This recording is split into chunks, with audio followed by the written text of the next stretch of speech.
కన్యగా జనించి విగ్రహ రూపుని వరించి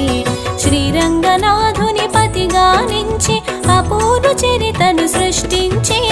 పవిత్ర వ్రతమును ఒనరించి